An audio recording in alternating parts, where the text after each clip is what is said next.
लोकसभा चुनाव से ठीक पहले बीजेपी ने एक बड़ा सियासी दांव चला है। मोदी सरकार ने देश में 11 मार्च से नागरिकता संशोधन कानून CAA 2019 को लागू किया है।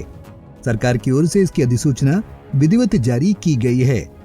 इस खबर के बाहर आते ही देश का सियासी माहौल गर्मा गया है। देखिए, ये कानून बन गया है और उसको लागू होना है। आप देखिए कि ये जो कानून है, ये किसी भी तरह से भारत के किसी भी समुदाय के किसी भी नागरिक की नागरिकता को छीन नहीं रहा है, बल्कि ये बांग्लादेश, अफगानिस्तान और पाकिस्तान में जो समुदाय और उनके सदस्यों के साथ इसलिए प्रताड़ना हो रही है क्योंकि वो एक धर्म के हैं या किसी एक धर्म के नहीं हैं, यानी कि धर्म के आधार पर जो प्रताड़ना बर्दाश्त कर रहे हैं, जो जुल्म और सितम के शिकार हैं, उनके लिए नागरिकता खोली जाएगी और उसे फास्ट ट्रैक किया जाएगा। ये उन समुदायों के लिए है। किसी भी तरह से ये नहीं समझा जाए या इस दुष्प्रचार के बहकावे में कोई ना आए कि भारत के किसी भी नागरिक की जो नागरिकता है वो छीनी जा रही है या वो खतरे में है। भारत में CAA के लागू होते ही सियासी घमासान छिड़ गया, जहां बीजेपी और उसके सहयोगी दल सरकार के इस कदम की सराहना कर रहे हैं, वहीं समूचे विपक्ष के इसके विरोध में बयान आ रहे हैं। TMC प्रमुख और पश्चिम बंगाल की मुख्यमंत्री ममता बनर्जी ने साफ कहा है कि उनको ये कानून मंजूर नहीं है। कांग्रेस के नेता जयराम रमेश और असदुद्दीन ओवैसी ने नागरिकता संशोधन कानून लाने के लिए सरकार की टाइमिंग पर सवाल उठाया है। ओवैसी ने कहा कि देश में लाया गया CAA गोडसे के विचार पर है, उनकी स्वीकार्यता का सवाल ही नहीं बनता। केरल के CM ने कानून को राज्य में लागू करने से इनकार किया। सपा मुखिया अखिलेश यादव ने ट्वीट कर बीजेपी सरकार से कई सवाल किए हैं।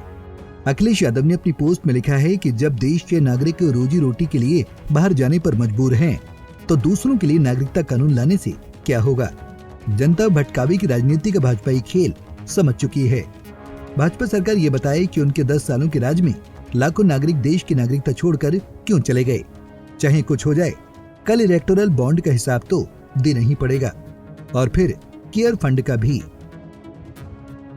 हालांकि देश में नागरिकता संशोधन कानून लागू होने के बाद मुस्लिम धर्मगुरु मौलाना खालिद रशीद फिरंगी महली का बयान आया है, जिसमें उन्होंने लोगों से शांति बनाए रखने और पैनिक नहीं फैलाने की अपील की है।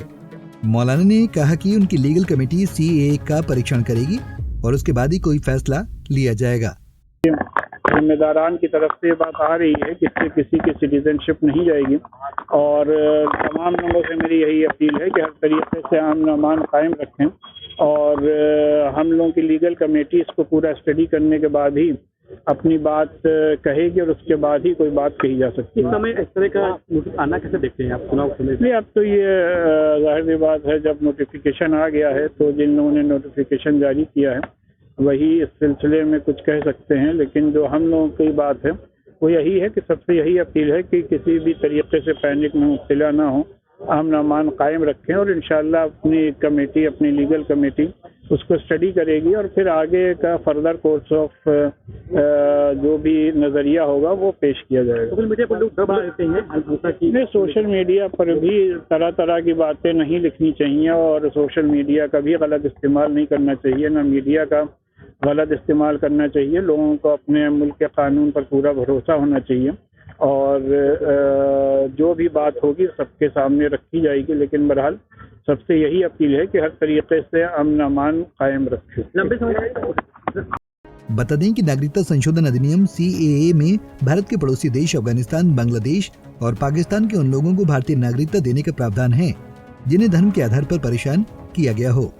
इस कानून के तहत हिंदू, सिख, जैन, ईसाई, बौद्ध और पारसी लोगों को भारतीय नागरिकता दी जा सकती है। मोदी सरकार ने अपने इस कानून में इन देशों से मुसलमान समुदाय को बाहर रखा है। दरअसल देश के आम चुनाव में चंद दिन बाकी हैं। ऐसे में बीजेपी सरकार कोई ऐसा बड़ा फैसला लेती है जिससे वोटों का ध्रुवीकरण कराया जा सके, तो इस पर विपक्ष का भड़कना तो लाजमी है। विपक्ष नागरिकता संशोधन कानून मोदी सरकार का एक ऐसा ही फैसला मान रहा है जिसको विपक्ष समाज में हिंदू मुसलमान के बंटवारे के तौर पर भी देख रहा है।